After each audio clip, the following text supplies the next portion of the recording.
Channel. आज के video में हम डिस्कस कर रहे हैं मोमेंट ऑफ इनर्शिया का कॉन्सेप्ट। अब ये मोमेंट ऑफ इनर्शिया देखो क्या होता है। मोमेंट ऑफ इनर्शिया रोटेशन में मास का इक्विवेलेंट है। जैसे हमने अब कई इक्विवेलेंट क्वांटिटीज देख चुके हैं और मैं पहले भी समझा चुका हूँ कि रोटेशन में हर फिजिकल क्वांटिटी की जगह एक अलग इक्विवेलेंट क्वांटिटी आएगी। जैसे फोर्स की जगह पिछले वीडियो में हमने देखा कि फोर्स की जगह रोटेशन में टॉर्क ने ले ली, तो बिल्कुल एग्जैक्टली उसी तरीके से अब जो है हम डिस्कस करने जा रहे हैं एक नया कॉन्सेप्ट मोमेंट ऑफ इनर्शिया का। और ये मोमेंट ऑफ इनर्शिया क्या है? ये वो क्वांटिटी है जो रोटेशन में मास की जगह ले लेती है। तो शुरू करते हैं discussion on moment of inertia. Define तो कर ही लिया, क्या है ये? रोटेशन में मास का इक्विवेलेंट, रोटेशन में मास की जगह आने वाली क्वांटिटी। ये वो क्वांटिटी है जो रोटेशन को अपोज करती है। जैसे मास जो है वो लीनियर मोशन के स्टेटस को अपोज करता है, फर्स्ट लॉ, वैसे ही रोटेशनल स्टेटस जो किसी बॉडी का है उसको अपोज करने वाली क्वांटिटी है मोमेंट ऑफ इनर्शिया।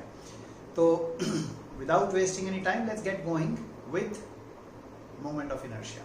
तो मोमेंट ऑफ इनर्शिया को समझने के लिए अब आप ये समझना शुरू करो कि कोई रिजिड बॉडी अगर हमें दी गई है, लेट्स से एक ये रिजिड बॉडी है, ओके, ये एक रिजिड बॉडी हमें दे दी गई है और इस रिजिड बॉडी का ये रिजिड बॉडी है। इस रिजिड बॉडी का मोमेंट ऑफ इनर्शिया हमें पता लगाना है कि इसका मोमेंट ऑफ इनर्शिया जो है वो कितना है।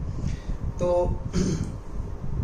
ये भी मान लेते हैं कि ये रिजिड बॉडी जो है इस एक्सिस के अबाउट रोटेट कर रही है। आप लोग ये मेरी नोटेशन से फेमिलियर हो ही।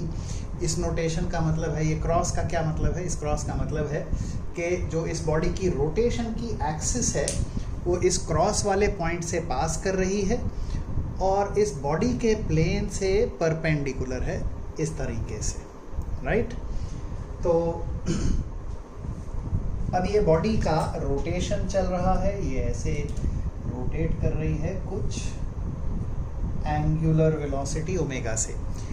और ये बात आप लोग अब पहले से ही जानते हो कि रोटेशन में जब कोई रिजिड बॉडी रोटेट करती है तो उसकी एंगुलर वेलोसिटी सभी पॉइंट्स के लिए सेम होती है। अलग अलग पॉइंट्स की एंगुलर वेलोसिटी जो है अलग अलग नहीं होती है, सभी पॉइंट्स के लिए एंगुलर वेलोसिटी सेम रहा करती है।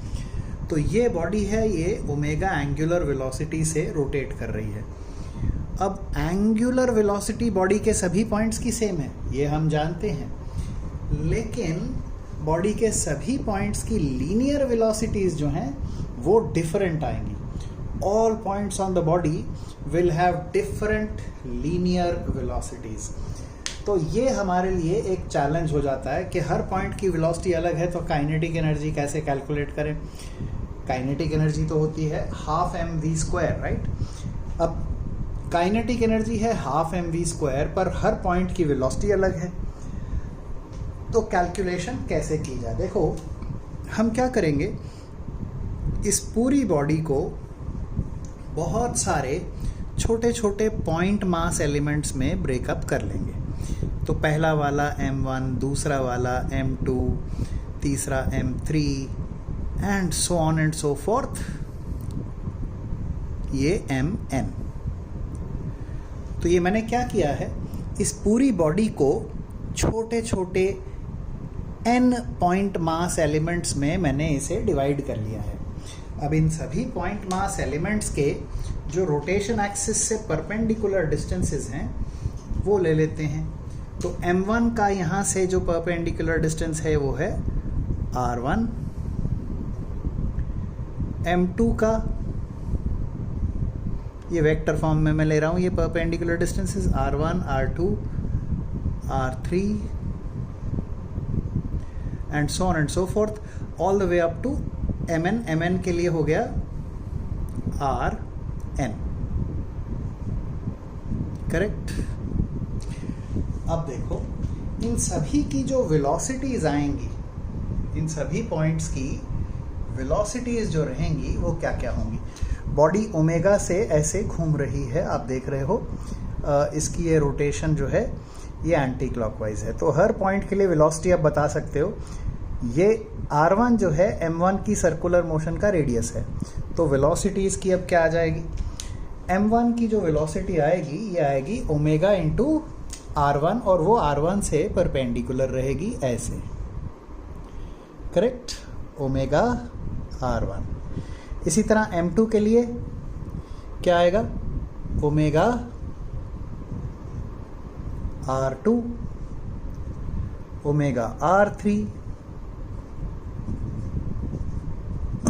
and so on all the way up to omega rn। Okay, तो ये इन सभी पॉइंट्स की वेलोसिटीज मैंने कैलकुलेट करके आपको दिखा दी। अब काइनेटिक एनर्जी हमें कैलकुलेट करनी है। काइनेटिक एनर्जी कैसे आएगी, इन सभी पार्टिकल्स की काइनेटिक एनर्जीज का हम समेशन लेने वाले हैं, मतलब सभी की काइनेटिक एनर्जीज को ऐड करने वाले हैं। तो अब देखते जाइए ये काइनेटिक एनर्जी सभी पॉइंट्स की कैसे कैसे आएंगी। जो काइनेटिक एनर्जीज अब ये आ रही हैं m1 की कितनी, याद रहे सभी पार्टिकल्स की काइनेटिक एनर्जीज का हम समेशन कर रहे हैं, सभी को ऐड कर रहे हैं। तो m1 की क्या kinetic energy, half m1 into m1 की वेलोसिटी का स्क्वायर। क्या वेलोसिटी है m1 की, ओमेगा r1, तो omega square r1 square plus m2 के लिए क्या, half m2 omega square r2 square. m2 की वेलोसिटी ओमेगा r2 है, और इसी तरह हम अगर चलते चले जाएं तो all the way up to क्या आएगा, half mn omega square rm square. ये काइनेटिक एनर्जीज का हमने समेशन किया, सभी पार्टिकल्स की काइनेटिक एनर्जीज को ऐड कर लिया। अब ये जो समेशन है इसको मैं एक समेशन वाले फॉर्म में लिख देता हूँ। देखिए समेशन वाले फॉर्म में ये क्या आता है, ये आ जाएगा हाफ, देखो ओमेगा स्क्वायर सभी टर्म्स में कॉमन है, तो ब्रैकेट के अंदर जो समेशन है वो क्या है, m1 r1 square plus m2 r2 square plus dot dot dot. और ये जो ब्रैकेट के अंदर समेशन मैंने लिखा हुआ है, ये वाला समेशन, इसको हम स्टैटिस्टिकल जो समेशन वाली फॉर्म होती है उसमें लिख देंगे। तो देखो क्या आएगा, ये आ जाएगा half into sigma mi ri का स्क्वायर इंटू ओमेगा का स्क्वायर, करेक्ट। तो ये किसी रिजिड बॉडी का काइनेटिक एनर्जी का कैलकुलेशन हमने किया है। ये काइनेटिक एनर्जी आई है, ये वैल्यू जो आप ये देख पा रहे हो, this value is the value of kinetic energy. अब इस काइनेटिक एनर्जी के एक्सप्रेशन में देखो, हाफ इंटू ये वाली quantity into omega square. Of course ये जो समेशन है, इस समेशन में आई जो है ये 1 से लेके n तक रहेगा। तो अब ये जो एक्सप्रेशन है इसको थोड़ा और ध्यान से अगर आप देखोगे तो ये काफ़ी आसानी से आपको इसमें मोमेंट ऑफ इनर्शिया नाम की चीज़ दिखाई दे जाएगी। याद करो लीनियर मोशन में क्या होता है, लीनियर मोशन में जो काइनेटिक एनर्जी होती है, in linear motion kinetic energy रहा करती है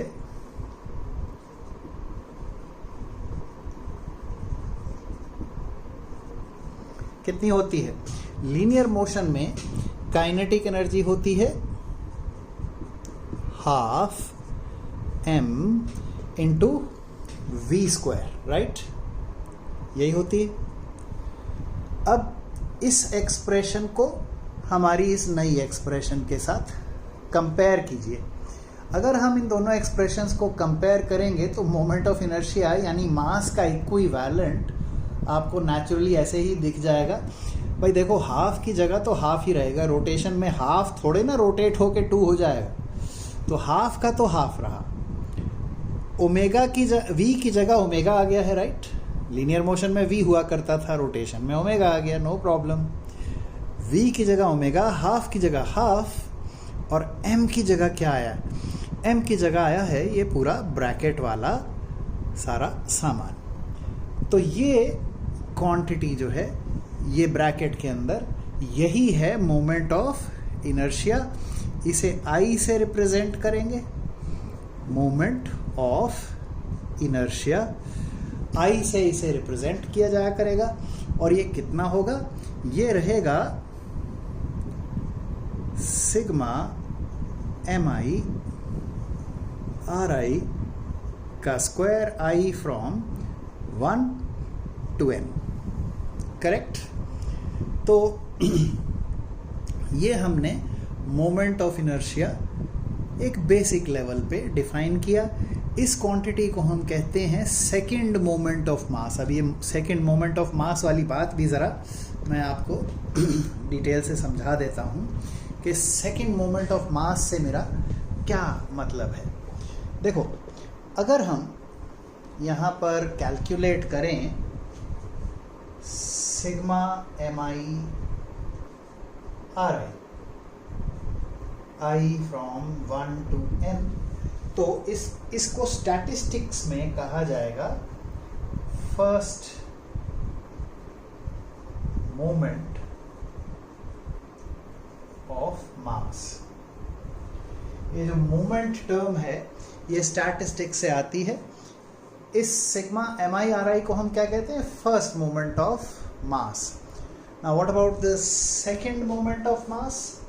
sigma M I R I, इसका स्क्वायर ले लीजिए आर आई का, आई फ्रॉम 1 to n, ये हो जाती है सेकंड मोमेंट ऑफ मास। ये सेकंड मोमेंट ऑफ मास है। तो sigma M I R I है first moment of mass, sigma M I R I square है second moment of mass, and sigma M I R I cube हो जाएगा third moment of mass. तो इसमें moment of inertia को describe करने के लिए जो भाषा है हमारी वो ये है सेकेंड मोमेंट ऑफ मास। तो मोमेंट ऑफ इनर्शिया को आप सेकेंड मोमेंट ऑफ मास कह के डिस्क्राइब करते हैं, ओके। तो ये मोमेंट ऑफ मास जो है, वैसे तो ये टर्म बहुत ज़्यादा इस्तेमाल नहीं होती है, लेकिन आगे चल के अंडरस्टैंडिंग बेहतर करने के लिए ये थोड़ी ज़रूरी हो जाती है, इसलिए मैंने ये टर्म आपके लिए थोड़ा सा टाइम लगा के इंट्रोड्यूस कर दी है। So let us now move on, और अब देखते हैं कि एक दो सिंपल केसेस में मोमेंट ऑफ इनर्शिया कैलकुलेट करने पर क्या आता है, किस तरह के मोमेंट्स ऑफ इनर्शिया की वैल्यूज़ अलग अलग शेप की बॉडीज़ के आती हैं, किस चीज़ पर डिपेंड करती हैं, किस किस बात पे मोमेंट ऑफ इनर्शिया डिपेंड करता है, which are the factors on which it depends. तो ये सब चीज़ों के ऊपर एक छोटी सी चर्चा कर लेते हैं, okay. So let us move on. If you of course wish, this is a screenshot moment that I am making available, तो आप चाहो तो स्क्रीनशॉट ले सकते हो। तो देखो, ये जो मोमेंट ऑफ इनर्शिया का कॉन्सेप्ट है, ये किसी बॉडी के लिए किस किस क्वांटिटी पे या किस किस फैक्टर पे डिपेंड करेगा। अब एक बात तो सीधी सी है कि मास पे तो ज़रूर डिपेंड करेगा, क्योंकि इसके एक्सप्रेशन में मास तो आना ही है। Sigma M I R I square है, तो इसमें सभी मास एलिमेंट्स लेके sigma M I R I square ले रहे हैं, तो बॉडी का मास जितना ज़्यादा होगा उतना ही ज़्यादा उसका मोमेंट ऑफ इनर्शिया होने जा रहा है। तो ये बात तो तय है कि मास पे डिपेंड करेगा। अब sigma M I R I का स्क्वायर है, स्क्वायर होने से क्या होता है, मास के डिस्टेंसेस का स्क्वायर्स आने से वो स्क्वायर्स हमेशा पॉजिटिव रहते हैं।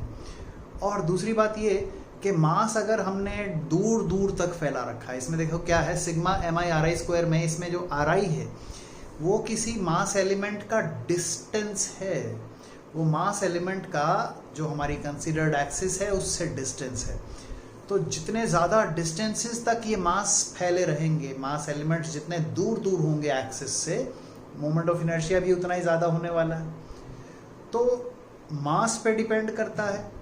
ये इस बात पे भी डिपेंड करेगा कि मास जो है एक्सिस से कितना दूर दूर तक फैलाया गया है। और अगर आप थोड़ा और सोचें कि मास का जो डिस्ट्रीब्यूशन है, फैलाव कैसा है, मतलब एक्सिस से दूर वाला मास हैवी है या एक्सिस के नज़दीक वाला मास हैवी है, मतलब डेंसिटी का वेरिएशन कैसा है, इस पे भी मोमेंट ऑफ इनर्शिया डिपेंड करेगा। क्योंकि अगर मास जो है एक्सिस के नज़दीक ज़्यादा डेंस है और दूर जाने पे उसकी डेंसिटी अगर कम है तो मोमेंट ऑफ इनर्शिया कम हो जाएगा। लेकिन अगर मास जो है वो बिल्कुल दूर दूर तक, बहुत दूर दूर तक फैला है और उसका दूर वाले मास की डेंसिटी ज़्यादा है तो मोमेंट ऑफ इनर्शिया ज़्यादा हो जाएगा। सो मोमेंट ऑफ इनर्शिया में वेरिएशन आ जाएगा मास के डिस्ट्रीब्यूशन से। और तीसरा इंपॉर्टेंट फैक्टर ये है कि कौन सी एक्सिस के अबाउट आप कैलकुलेट कर रहे हो। जो क्रॉस वाली लाइन थी ना, वो क्रॉस वाली लाइन यानी जो रोटेशन की एक्सिस जो हम कंसिडर कर रहे हैं वो कहाँ है। अगर बॉडी पे आप रोटेशन एक्सिस को बदल दोगे, अगर किसी दूसरे एक्सिस के अबाउट रोटेट कराने लगो तो ये R1, R2, R3 सारे बदल जाएंगे कि नहीं। और अगर R1, R2, R3 सभी बदल जाएंगे तो मोमेंट ऑफ इनर्शिया जो है ये भी बदल जाएगा। सो मोमेंट ऑफ इनर्शिया जो है किस किस फैक्टर पे डिपेंड कर रहा है, मास पे, कौन सी एक्सिस के अबाउट कैलकुलेट किया जा रहा है इस पे, और मास जो है रोटेशन एक्सिस से किस के अराउंड जो है किस तरीके से फैलाया गया है इस पे डिपेंड करता है। दूर दूर तक फैला है तो ज़्यादा मोमेंट ऑफ इनर्शिया होगा, नज़दीक नज़दीक है तो कम होगा। डेंसिटी वेरिएशन उसकी कैसी है इस पे डिपेंड करेगा। अगर डेंस मास एक्सिस के आसपास है तो मोमेंट ऑफ इनर्शिया कम है। डेंसिटी अगर रोटेशन एक्सिस से दूर जाने पर ज़्यादा हो रही है तो मोमेंट ऑफ इनर्शिया ज़्यादा आएगा। तो ये सारे फैक्टर्स हैं जिनके ऊपर ये मोमेंट ऑफ इनर्शिया डिपेंड करता है। अब एक दो सिंपल से सिस्टम्स के लिए मोमेंट ऑफ इनर्शिया हम कैलकुलेट करके देखते हैं कि कितना आता है। Let us make a quick calculation of moment of inertia in one or two simple cases. Okay, so let's get started with the calculations on moment of inertia. तो देखिए,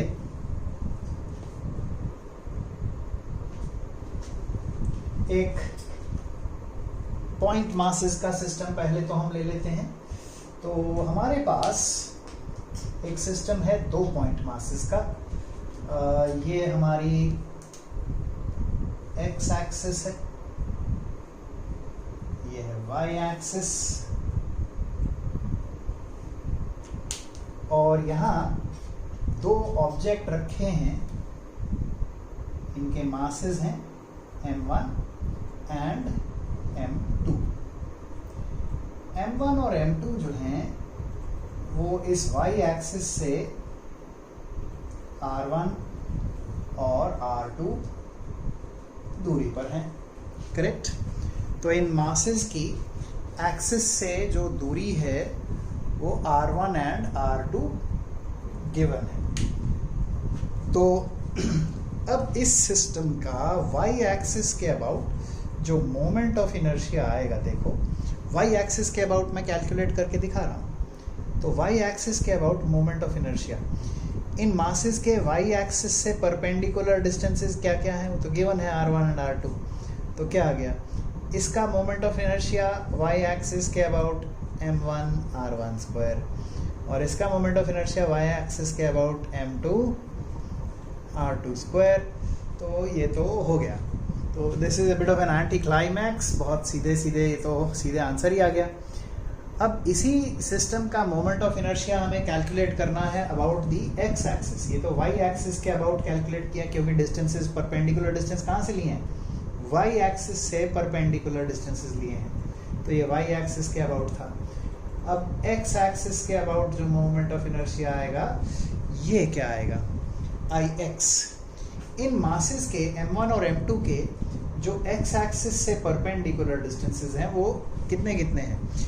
m1 मास का x एक्सिस से क्या distance है, m1 मास तो x axis के ऊपर ही रखा है और अगर m1 मास x एक्सिस के ऊपर ही रखा है, देखो m1 x एक्सिस पर रखा है, m2 भी x एक्सिस पे रखा है, तो दोनों की ही x एक्सिस से जो दूरी है, दोनों ही मासेस की x एक्सिस से जो दूरी है वो 0 है। तो Ix में क्या आएगा, m1 इंटू 0 का स्क्वायर, m2 इंटू 0 का स्क्वायर, और ओ माय गॉड ये तो 0 आ गया। तो ये तो बहुत आसानी से हमने ये मोमेंट ऑफ इनर्शिया कैलकुलेट कर लिया इस सिंपल से पॉइंट मासेस के सिस्टम का। तो पॉइंट मासेस के सिस्टम्स में ये मोमेंट ऑफ इनर्शिया की जो कैलकुलेशन आप देख रहे हो, ये इससे बहुत ज़्यादा अलग नहीं होने वाली है। यहाँ 2 मासेस हैं, अगर 2 की जगह 22 भी होते तो कैलकुलेशन यही होती, बस कैलकुलेशन थोड़ी लंबी ज़रूर हो जाती। ये 2 टर्म्स की जगह यहाँ 22 टर्म्स आने वाली थी। सो पॉइंट मासेस का सिस्टम तो बहुत आसानी से हैंडल होता है। लेकिन अगर मोमेंट ऑफ इनर्शिया आप किसी कंटिन्यूअस मास डिस्ट्रीब्यूशन का कैलकुलेट करना चाहें तो that gets a little more interesting. इसमें थोड़ा आपको इंटीग्रेशन का सहारा लेना पड़ता है, नाग देवता का आह्वान किया जाता है ना। नाग देवता का आह्वान वाली बात आप सब समझते ही हो, आप मेरे पुराने स्टूडेंट्स हैं सब। अब तो इंटीग्रेशन का इस्तेमाल करना हो जाता है। अब मैं आपको एक ऐसा एग्जांपल देता हूँ जिसमें हम इसी तरीके से इंटीग्रेट करके मोमेंट ऑफ इनर्शिया कैलकुलेट करने वाले हैं। तो इस बार मोमेंट ऑफ इनर्शिया कैलकुलेट करते हैं एक यूनिफॉर्म सर्कुलर रिंग का। किसका मोमेंट ऑफ इनर्शिया कैलकुलेट कर रहे हैं? एक यूनिफॉर्म सर्कुलर रिंग का। तो एक यूनिफॉर्म सर्कुलर रिंग ये है हमारे पास, जिसका मास है m और रेडियस r है।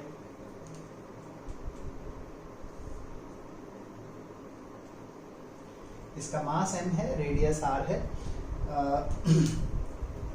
एक्सिस बना देते हैं, यहाँ क्या क्या है, ये लाइन x एक्सिस, ये लाइन y एक्सिस, मतलब कि ये जो डायग्राम का बोर्ड का प्लेन है ये एक्स वाई प्लेन है और z एक्सिस इस प्लेन से परपेंडिकुलर है। अब यहाँ हमें करना ये है कि इस रिंग का मोमेंट ऑफ इनर्शिया कैलकुलेट करके बताना है about the z axis. We are calculating moment of inertia of this ring. इस रिंग का मोमेंट ऑफ इनर्शिया कैलकुलेट करने जा रहे हैं z एक्सिस के अबाउट। अब देखो z एक्सिस के अबाउट अगर मोमेंट ऑफ इनर्शिया कैलकुलेट कर रहे हो तो इस पूरे बॉडी पे, अब हमें तो पॉइंट मासेस की कैलकुलेशन मालूम है, तो पॉइंट मासेस में तोड़ देंगे इसको, छोटे छोटे छोटे छोटे बहुत सारे पॉइंट मासेस इसमें से बनाएंगे और उन सभी पॉइंट मासेस के मोमेंट्स ऑफ इनर्शिया कैलकुलेट करके सभी को ऐड कर देंगे तो टोटल मोमेंट ऑफ इनर्शिया हमें मिल जाएगा। तो z एक्सिस के about moment of inertia calculate करते हैं इस रिंग का। ओके, तो let's go ahead and start the calculation. देखो हम एक एलिमेंट इसमें यहाँ लेते हैं, एक छोटा सा ये एलिमेंट, और इस एलिमेंट का जो मास है वो है dm। याद रहे मोमेंट ऑफ इनर्शिया हम कैलकुलेट किस एक्सिस के अबाउट कर रहे हैं, z एक्सिस के अबाउट। ये dm मास का एलिमेंट है, इसका z एक्सिस से क्या परपेंडिकुलर डिस्टेंस है। अब देखो अगर ये है z एक्सिस तो z एक्सिस से dm का जो परपेंडिकुलर डिस्टेंस है वो तो रिंग का रेडियस ही हो गया, राइट। ये z एक्सिस है तो z एक्सिस से इस dm का परपेंडिकुलर डिस्टेंस वो किसके इक्वल, रिंग के रेडियस के इक्वल। तो इस dm मास का जो मोमेंट ऑफ इनर्शिया आएगा z एक्सिस के अबाउट, ठीक है, उस मोमेंट ऑफ इनर्शिया को हम क्या कहेंगे, उसे हम कहेंगे DIZ। क्या कहेंगे, DIZ। और ये डी आई जेड अब कितना आ जाएगा, डी आई जेड आ जाएगा D M into R square, D M times R square आ गया। तो आई जेड क्या रहेगा जी, अब देखो कोई भी डीएम लोगे तो आर तो सेम ही आने वाला है, तो आर स्क्वायर हमारा कॉमन बाहर आ गया और इंटीग्रल ले रहे हैं डीएम का। अब डीएम का इंटीग्रल लेंगे तो सारे डीएम जो हैं ऐड हो जाएंगे, उन सबको ऐड करके एम आएगा। तो आई जेड क्या है, डीएम का integral M times R square. DM का इंटीग्रल क्या होगा, सारे डीएम ऐड कर लोगे भैया तो क्या मिलेगा आपको, आपको एम मिल जाएगा पूरे रिंग का मास। तो ये हमने रिंग के केस में मोमेंट ऑफ इनर्शिया कैलकुलेट किया। इसमें तो इंटीग्रल भी बड़ा आसान आया कि भैया डीएम का इंटीग्रल लिया, सारे डीएम ऐड किए तो एम आ गया। तो ये एक काफ़ी सिंपल सी कैलकुलेशन थी सर्कुलर रिंग की। एक कैलकुलेशन और करते हैं, एक स्ट्रेट रॉड की। ओके, तो अगला मोमेंट ऑफ इनर्शिया जो हम कैलकुलेट कर रहे हैं वो एक यूनिफॉर्म स्ट्रेट रॉड के लिए कर रहे हैं। इस यूनिफॉर्म स्ट्रेट रॉड का मास m है, लेंथ l है, और इसका मोमेंट ऑफ इनर्शिया कैलकुलेट करेंगे इसकी परपेंडिकुलर बाइसेक्टर के अबाउट। तो this time what we have is a straight rod, ये एक स्ट्रेट रॉड है, यूनिफॉर्म है ये रॉड, और इसका जो लेंथ इसकी है ये गिवन है L लेंथ, और रॉड का मास है m। तो what is it, a uniform straight rod of mass m and length है।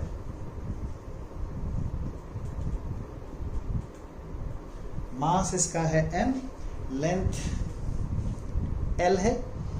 तो ये एक यूनिफॉर्म स्ट्रेट रॉड है जिसकी हम बात कर रहे हैं। तो इस यूनिफॉर्म स्ट्रेट रॉड का जिसका मास m है, लेंथ l है, मोमेंट ऑफ इनर्शिया कैलकुलेट करना है इसकी परपेंडिकुलर बाइसेक्टर के अबाउट। तो ड्रॉ कर लेते हैं इसकी परपेंडिकुलर बाइसेक्टर। यहाँ ये इसकी परपेंडिकुलर बाइसेक्टर है जी, ये वाली लाइन अलग कलर से ले लेते हैं। ये इसकी परपेंडिकुलर बाइसेक्टर यानी वाई एक्सिस, और ये है एक्स एक्सिस जो रॉड की लेंथ के अलॉन्ग है। तो हम इंटरेस्टेड हैं आई वाई और आई एक्स दोनों ही कैलकुलेट करने में, हम दोनों ही कैलकुलेट कर लेंगे। पहले कैलकुलेट कर लेते हैं आई वाई। तो आई वाई की कैलकुलेशन के लिए अब देखो जरा, यहाँ पर हम एक एलिमेंट कंसीडर करेंगे, ये वाला। ये वाई एक्सिस से कितनी दूरी पर है, x। ये वाला डिस्टेंस तो ऑफ कोर्स x कोऑर्डिनेट है, और इस एलिमेंट की जो लेंथ है वो लेंथ है dx। This element has a length dx। तो y एक्सिस से ये x दूरी पर है, dx विड्थ इस एलिमेंट की है। मास क्या हो जाएगा इस एलिमेंट का, what is the mass of this element, what is the mass of the element, dm। मास जो इस एलिमेंट का dm है ये आ जाता है m/l mass per unit length into this length dx। ये dm आया इस एलिमेंट का मास। ओके, तो m/l इंटू dx इस एलिमेंट का मास मिला। अब once we have this mass, इसका एक्सिस यानी y एक्सिस से जो डिस्टेंस है परपेंडिकुलर वो कितना है, x है। तो इस dm का जो मोमेंट ऑफ इनर्शिया आएगा y एक्सिस के अबाउट, diy, ये कितना आने वाला है, ये आ जाएगा dm into square of the distance from the y axis that is x, उसका स्क्वायर। तो diy ये क्या आया, dm की जगह ये रख दीजिए m/l into m by l into dx, ये रहा dm इंटू एक्स स्क्वायर, ये आया है डी आई वाई, करेक्ट। तो डी आई वाई अगर आपको मिल गया, अब आई वाई कैलकुलेट कर लो। सभी एलिमेंट्स के जो डी आई वाई हैं इनको समेशन कर दोगे, सारे डी आई वाई ऐड कर दोगे, हर एलिमेंट का डी आई वाई लेके ऐड कर लो तो आपको मोमेंट ऑफ इनर्शिया मिल जाएगा। तो ये क्या आएगा, m by L into integral of x square D x. भाई इंटीग्रल से कांस्टेंट चीजें तो बाहर आ जाती है ना, m बाय एल तो बाहर आ गया, यहाँ आया एक्स स्क्वायर डी एक्स, और एक्स के लिए लिमिट्स क्या लेंगे जी, x की क्या लिमिट्स हैं, ज़रा यहाँ रिविजिट करके देखो इस डायग्राम को। x की लिमिट्स क्या आ रही हैं, ये x की लिमिट्स आएंगी -l/2 से लेके, इस पॉइंट पे तो कोऑर्डिनेट है -l/2, तो यहाँ -l/2 से लेकर के +l/2 तक आप जा रहे हो। टोटल लेंथ l है और ये मिड पॉइंट है, तो ये डिस्टेंस भी l/2 है, ये भी l/2 है।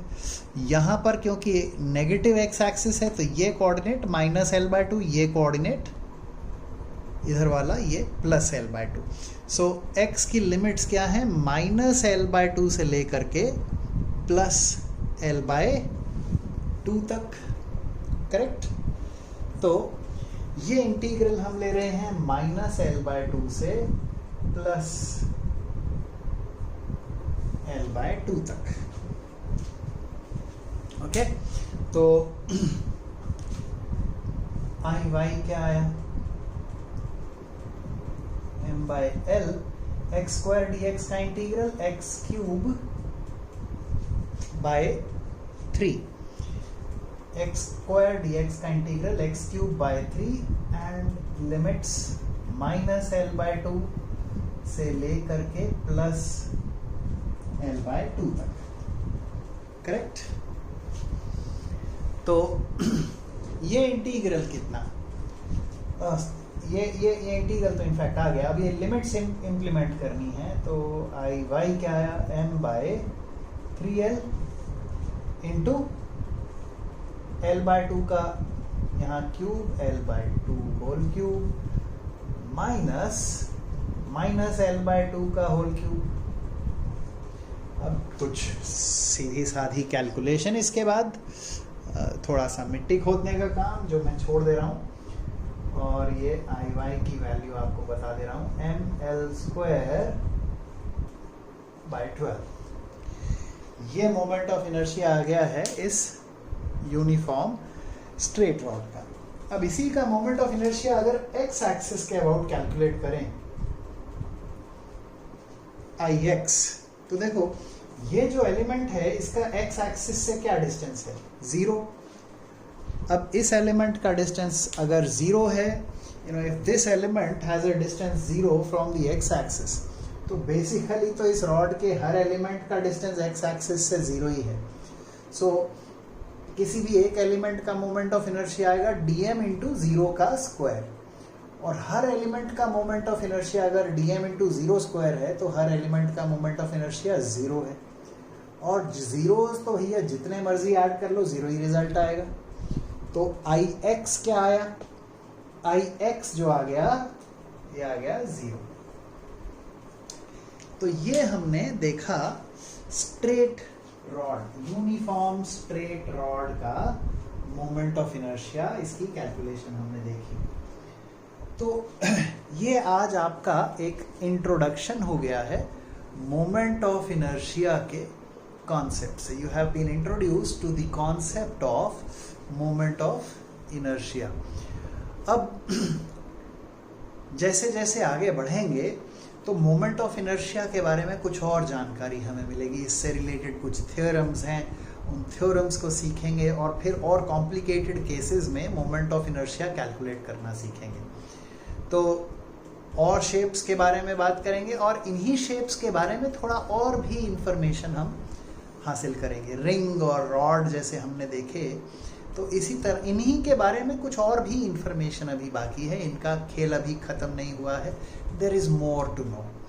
तो इनके बारे में भी आगे बातचीत चलती रहेगी। तो ये हम इस वीडियो को यहीं रोकते हैं। It is getting fairly long. I have been advise not to make videos which are too long. आधे पौने घंटे से ज़्यादा बड़े वीडियोज़ बनाने के लिए मुझे मना किया गया है कि इतनी ज़्यादा अटेंशन स्पैन नहीं होती, बच्चे इतना बर्दाश्त नहीं कर सकते हैं। तो मैं टॉपिक्स को छोटे टॉपिक्स में तोड़कर थोड़े से वीडियोज़ बना रहा हूँ, जिससे कि आप अपने चॉइस का सब टॉपिक लेके और उसके वीडियो को देख सकें। तो this keeps things easier for the students to pick and choose and learn what they are deficient at. जो चीज़ आप सीखना चाहें वो सीख सकते हैं, उसी टॉपिक का वीडियो खोलकर देख सकते हैं।